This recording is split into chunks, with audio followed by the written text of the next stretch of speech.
Before we begin, let us know where you're listening from. After the story, rate it from 1 to 10. Now let's start. The air in the imperial palace kitchens was thick with steam and the scent of spices. Annika Tomas kept her eyes lowered as she scrubbed at a copper pot, her shoulders aching from hours of similar labor. The Habsburg court in Vienna, 1884, was a world of rigid hierarchy, and she occupied its lowest rung. "Mind yourself, girl," snapped Frau Bauer, the head cook, as Annika's elbow knocked against a stack of porcelain plates. "Those cost more than your life." Annika nodded, swallowing her retort. At 22, she had learned the art of invisibility that service required. 5 years in the palace had taught her when to speak and when to disappear into the background. The kitchens buzzed with gossip about Emperor Rudolf Kessler's return from his hunting expedition. At 32, the young emperor had ruled for just over 3 years since his father's death, yet remained unmarried despite the persistent efforts of court matchmakers. The nobility whispered about his solitary nature, his preference for long rides alone and nights spent in his astronomical observatory rather than attending balls. "They say the Bavarian princess is arriving next week," whispered Greta, another kitchen maid, as she chopped onions beside Annika. "Perhaps this time he'll choose a bride." Annika said nothing, though her mind flickered to the one encounter she'd had with the emperor months earlier. She had been carrying linens through the palace library at dawn, believing it empty, when she found him asleep at his desk, surrounded by maps and scientific journals. She had tried to withdraw silently, but he woke, fixing her with eyes the color of winter sky. "Your Majesty," she had whispered, curtsying deeply. "Forgive the intrusion." Instead of dismissing her, he had asked, "What do you think of Kepler's laws of planetary motion, girl?" Startled, she had hesitated before replying. "I believe, Your Majesty, that they demonstrate how even the heavens must follow rules, though I wonder if there aren't exceptions we haven't yet discovered." His expression had shifted from surprise to something unreadable. "And where did a servant learn of Kepler?" "My father was a schoolteacher, Your Majesty, before the fever took him." He had nodded slowly. "What's your name?" "Annika Tomas, Your Majesty." "Well, Annika Tomas, you're the first person in this palace to give me an interesting answer in months." She had been dismissed then, and they hadn't spoken since, though sometimes she felt eyes on her as she worked in the grand halls. That evening, Annika was assigned to help serve at a small imperial dinner. Court dinners usually excluded servants of her rank, but one of the senior maids had fallen ill. As she stood against the wall, the nobility barely glanced her way, seeing only a uniform, not a person. "The girl from the library," Emperor Rudolf said suddenly, interrupting a duchess mid-sentence. All eyes turned to Annika, whose face flushed crimson. "Your Majesty," she replied, voice barely audible. "You mentioned undiscovered exceptions to Kepler's laws. Have you read the new papers from the Royal Astronomical Society?" A hush fell over the table. Count Metternich, the elderly foreign minister, gave a tight laugh. "Your Majesty surely jests. The girl can hardly read her duty roster, let alone scientific papers." Several nobles joined in the laughter, though some looked uncomfortable. Annika stood frozen, her hands trembling slightly at her sides. "Answer the question," Rudolf said, ignoring the count. Annika took a small breath. "I haven't read those specific papers, Your Majesty, but I did read Professor Heinrich's criticism of them in last month's Vienna Scientific Journal." The emperor's mouth curved slightly. "And what did you make of Heinrich's arguments?" "I thought his mathematics sound, but his imagination limited, Your Majesty." The laughter around the table grew louder, more incredulous. Countess Esterhazy tittered behind her fan. "How charming to hear the kitchen staff lecture on astronomy. Perhaps next the stable boys will explain diplomatic relations with Russia." Rudolf's face hardened. "Tell me, Countess, have you read Heinrich? Or any astronomer?" The Countess faltered. "Well, then perhaps you might benefit from listening rather than mocking what you don't understand." He turned back to Annika. "Continue your duties, Miss Tomas. We'll speak of Heinrich another time." For weeks afterward, whispers followed Annika through the palace corridors. Servants avoided her, fearing association with someone who had drawn such unusual attention. The nobility made her a subject of mockery, the strange servant girl who had ideas above her station. "The emperor's pet peasant," sneered Lady Eloise, a lady-in-waiting, loudly enough for Annika to hear as she polished silver in the drawing room. Baron Wolf laughed. He always had peculiar tastes. Remember his fascination with that bird-stuffing taxidermist from Prague? At least that man knew his place, replied Lady Eloise. This one stares at you as though she has thoughts that matter. Annika kept her eyes on the silver, polishing each piece until it reflected her tired face back at her. That night, she wrote in her small journal by candlelight, adding to her observations of the night sky viewed from her tiny attic window. The palace mocked her, but the stars did not care about rank or birth. 3 days later, Annika found a book outside her door, a recent astronomical text with a note tucked inside. Your thoughts on this would interest me. R. She hid it beneath her thin mattress, reading pages each night until her candle burned low. Their second real conversation happened in the palace gardens at dawn. Annika was gathering herbs for the kitchen when the emperor approached, alone but for a single guard who kept a respectful distance. Your Majesty, she said, rising quickly from her kneeling position, her apron stained with dew and soil. Miss Tomas, you've read the book? Yes, Your Majesty. Thank you for the loan. And I found the section on stellar parallax particularly compelling. They spoke for 15 minutes as the sun rose higher, Annika gradually forgetting to maintain the formal distance her position demanded. When she realized she had been gesturing animatedly with dirt-covered hands, she stopped abruptly, mortified. Forgive me, Your Majesty. I've forgotten myself. On the contrary, he said quietly, I think you're one of the few people in this palace who remembers themselves. As he turned to leave, he added, the Imperial Library is open to you, should you wish to continue your education. I've informed the librarian. The librarian, Herr Wagner, was initially suspicious but gradually accepted her presence. His Majesty said you have an interest in science, he said gruffly. The astronomy section is there. Don't damage anything. For months, Annika divided her life in two, servant by day, scholar by night. She slept little, treasuring the quiet hours in the library more than rest. Occasionally, Rudolf would appear, sometimes discussing what she was reading, sometimes working silently nearby. The mockery continued, growing worse as rumors spread. The emperor's whore, some whispered, though nothing improper had ever occurred between them. Others suggested she was a spy, or that she had bewitched him somehow. They say she reads books like a man, said one of the duchesses at a tea Annika was serving. How repulsive. His Majesty has always had odd companions, replied another. Remember that Hungarian poet he befriended? At least he was of noble birth. Frau Bauer assigned Annika increasingly unpleasant tasks, clearly hoping she would quit or transfer. Cleaning the chimney flues today, Tomas, she would say with thinly veiled satisfaction. Since you're so clever, I'm sure you'll manage beautifully. Each night, soot-covered or exhausted, Annika would still find her way to the library. Sometimes she would write observations for Rudolf, leaving them on a certain shelf they had established as their mail system. He would respond the same way, their correspondence forming a secret intellectual friendship that sustained her through the increasingly difficult days. On the emperor's 33rd birthday, the palace held a grand ball. Foreign dignitaries, nobility from across Europe, and potential brides filled the gleaming halls. Annika and the other servants worked frantically, their efforts invisible but essential to the celebration's success. As she carried a tray of champagne glasses through the ballroom, a group of young aristocrats deliberately blocked her path. There she is, announced Count Friedrich loudly. The servant who thinks she's a philosopher. I hear she believes the emperor values her opinions, laughed his companion. As if His Majesty would care what a kitchen girl thinks about anything. Annika attempted to move around them, but the count stepped closer. Tell us, girl, what great thoughts occupy that pretty little head? Perhaps theories on how to scrub floors more efficiently. The surrounding guests laughed, and Annika felt her face burn with humiliation. Across the ballroom, she saw Rudolf watching, his expression darkening. As he began moving toward them, she gave a small, imperceptible shake of her head. This was her battle.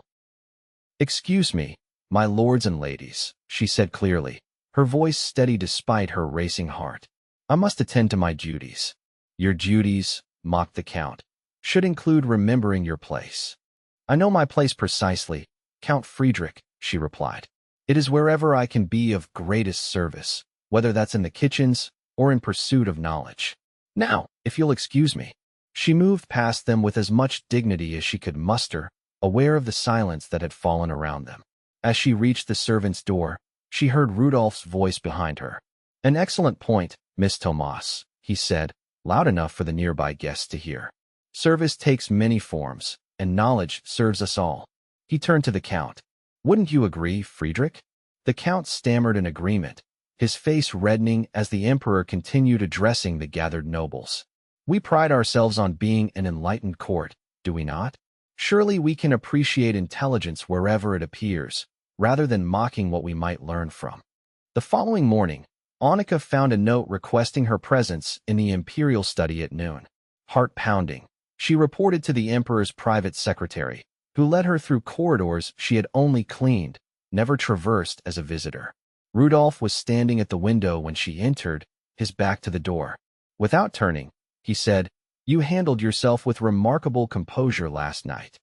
"Thank you, Your Majesty." He turned then, studying her face. "You must know that the gossip will only worsen." "Yes, Your Majesty. And still you come to the library. Knowledge is worth more than comfort, Your Majesty." He smiled slightly. "Indeed." Moving to his desk, he picked up a document. "I've had a position created for you, should you wish to accept it. Assistant to the Imperial Astronomer." Annika's breath caught. "Your Majesty, you're qualified," he interrupted. "Professor Muller has reviewed your notes and agrees. The position would remove you from service, provide proper quarters, and allow you to pursue your studies officially. The court will say you showed me favoritism. The court always talks. I'd rather give them something worthwhile to discuss."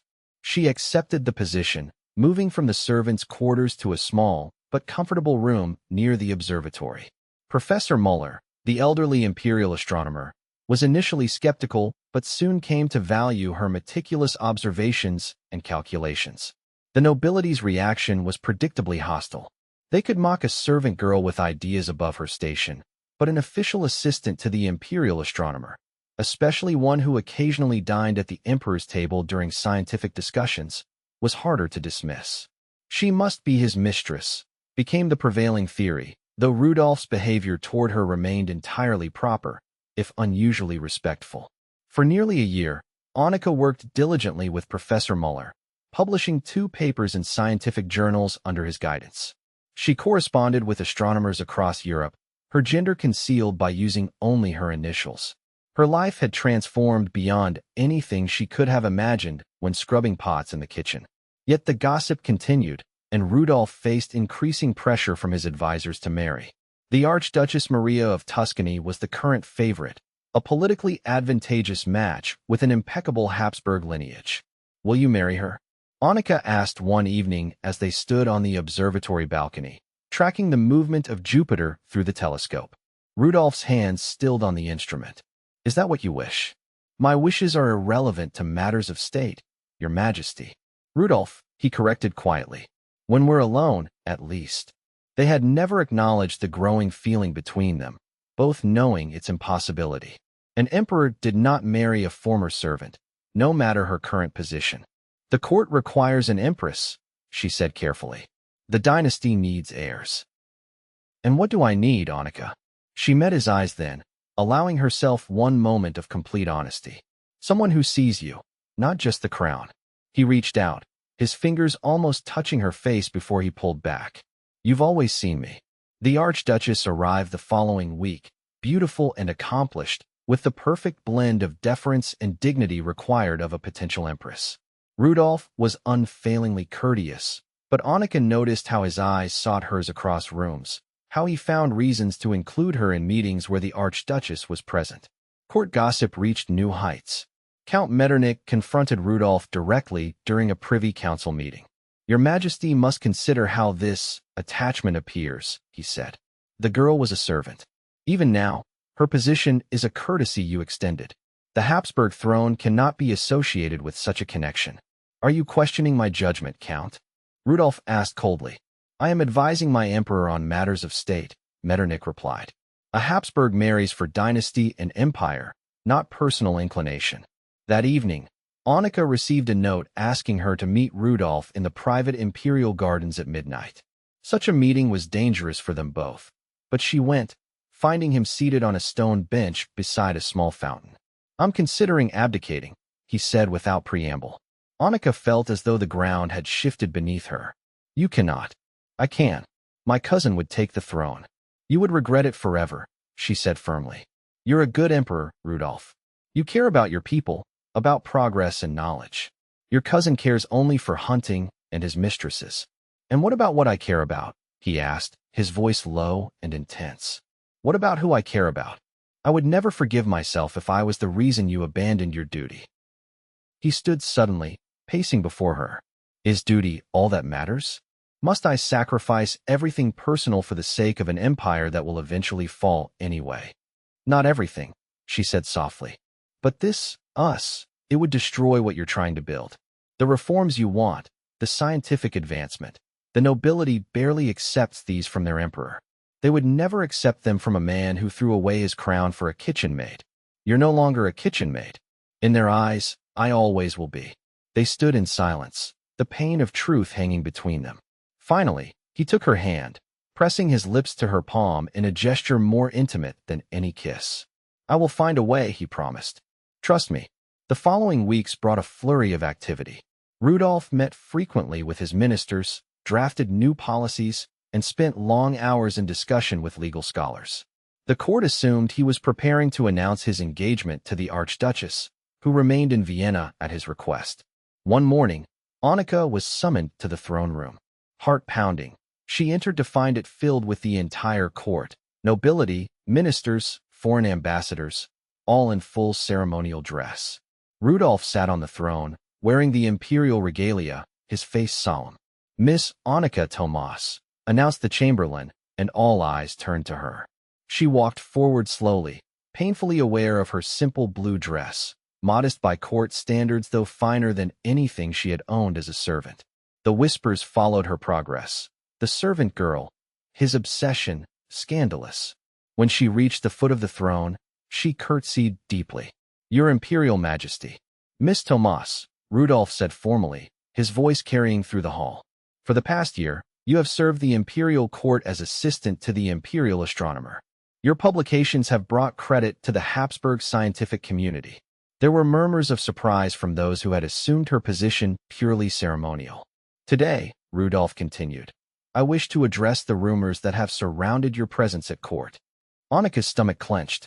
Was he sending her away? Had the pressure finally become too great? "Many have questioned my interest in your work and your person," he said.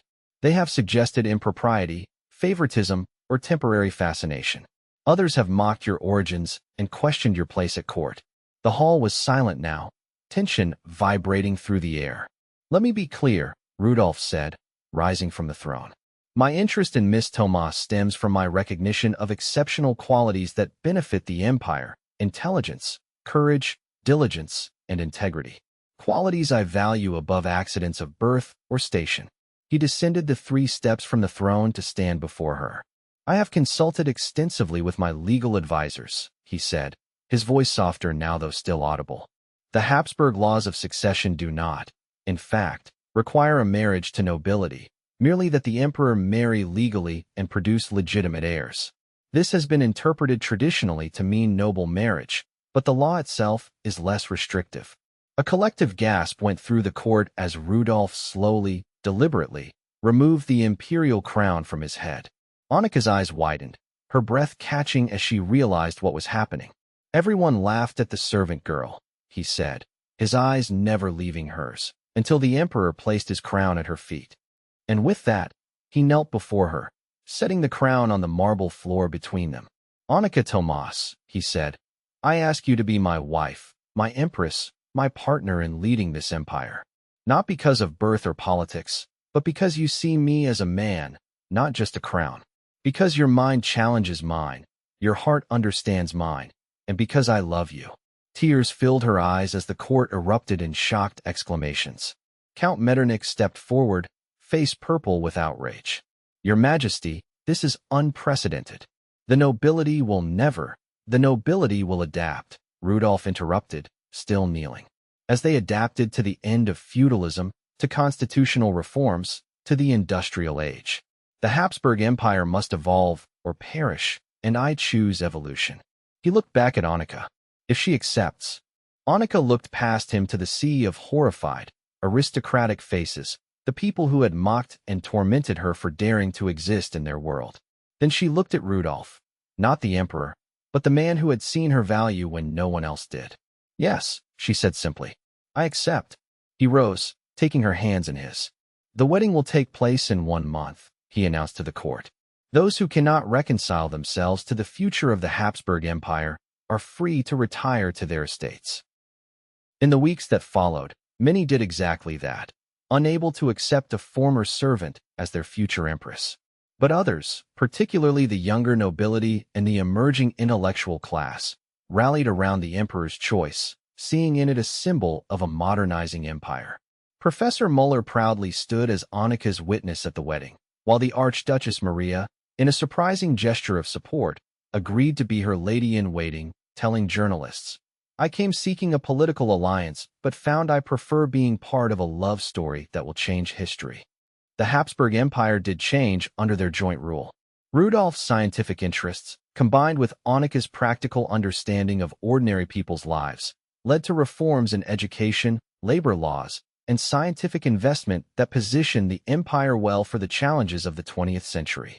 On the 5th anniversary of their marriage, now with 2 young children who carried the Habsburg name, but played happily with the children of palace staff, Rudolf and Annika stood again on the observatory balcony, watching a meteor shower streak across the Vienna sky.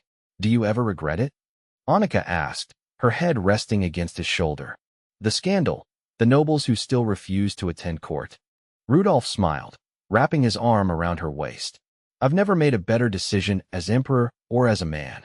You taught me that true strength lies in recognizing value where others see none.